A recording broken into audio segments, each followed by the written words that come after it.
What is going on, people? Welcome back to another video. My name is Hugh, Whizzy, and this is the North London Derby match review. And I'm delighted to say this time around we're once again joined by TalkSport's very own Johnny Gould. We'll be discussing the 2-1 defeat at White Hart Lane. Plenty to look at in a game that we really dominated but failed to take our chances.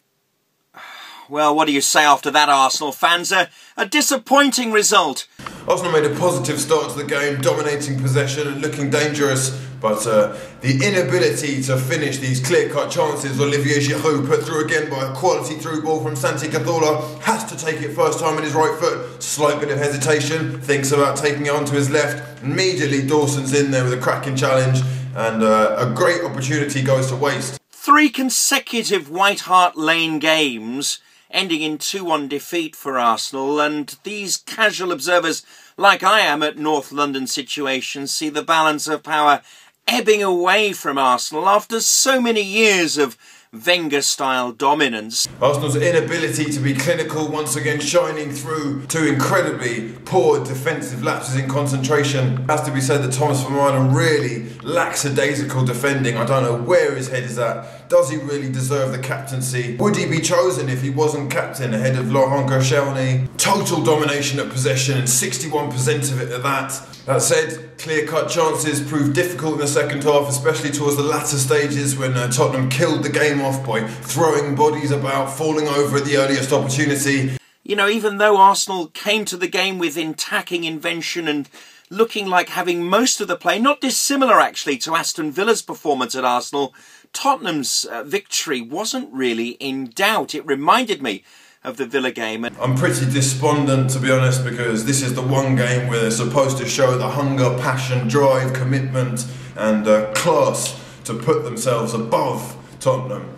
It seems that looking at the reaction of the Tottenham players, the manager, the bench, that they really knew the importance of this match. The manner of Bale's goal, together with the other goal as well, was a carbon copy from Aaron Lennon. I guess one of the critical differences between Spurs and Arsenal this season is Spurs can defend. A simple through ball and twice can split the defence, cut 4 defenders wide open and leave Gareth Bale and little dinky Aaron Lennon able to waltz around the keeper and tap home for 1-2-0 in the North London derby. Shocking. Admittedly, Per Mertesacker getting the 1 goal back. Debatable whether that was a Gareth Bale own goal in itself. Theo Walcott with a cracking in-swinging free kick. And Per rose to get his second Arsenal goal against Tottenham Hotspurs. Not good enough, shocking individual errors, costing us again, and putting a dampener on what was really quite a positive performance. Spurs are now 7 points clear, but as I mentioned in my claret and blue hat outside the Emirates last week, crisis what crisis? The only team stopping Arsenal from qualifying for 4th place, which is obviously Wenger and the board's stated aim, is Arsenal, because Chelsea are equally vulnerable. If Tottenham, who have a lot of baggage about 3rd place because last year you boys got it and Chelsea denied Spurs a place in the Champions League by winning it, Spurs finishing 4th, then 4th place is certainly on. We definitely need a run. It's time for some of these players to stand up and be counted. Jack had a bit of a poor game for me. His attitude may be correct, but he was definitely missing today. For me, more so than ever do we need a quality defensive midfielder. Arteta is not up to that job. He may well be a quality passer of the ball. He may well be the man that starts everything and that we go through. But when he came off, we resorted to long balls, lacked imagination, and it really wasn't the answer. Theo Walcott's movement, great, but no one's really finding him. What is Olivier Giroud doing on the left-hand side, trying to cross it into himself? So irritating. We lack a defensive midfielder with that oomph to get the ball back and to take some pressure off the back 4. We lack a striker who has the clinical confidence to be able to finish with both feet on the first touch, in front of goal, one-on-one. Come on! Arsenal know what they need to do. Wenger looked terribly frustrated, and my experience of Arsene Wenger is that he will manage to turn the tide around. There are plenty of home games again.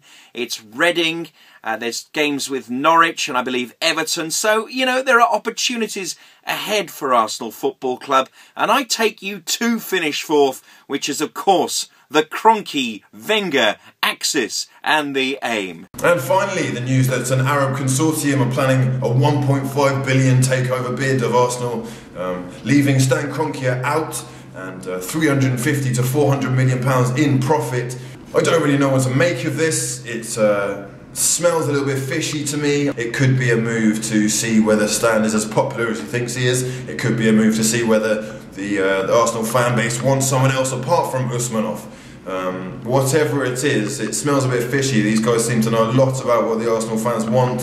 Thoughts on the game, much appreciated. You can leave your comments about the Arab Consortium takeover bid and whether you'd like Kroenke out. Once again, I'd like to say a massive thank you to Johnny Gould. I hope that this becomes a regular thing. If you're liking the videos, press that like button, the subscribe button, you know what to do. My name's been Hugh, Whizzy. This has been a lot of fun. Peace.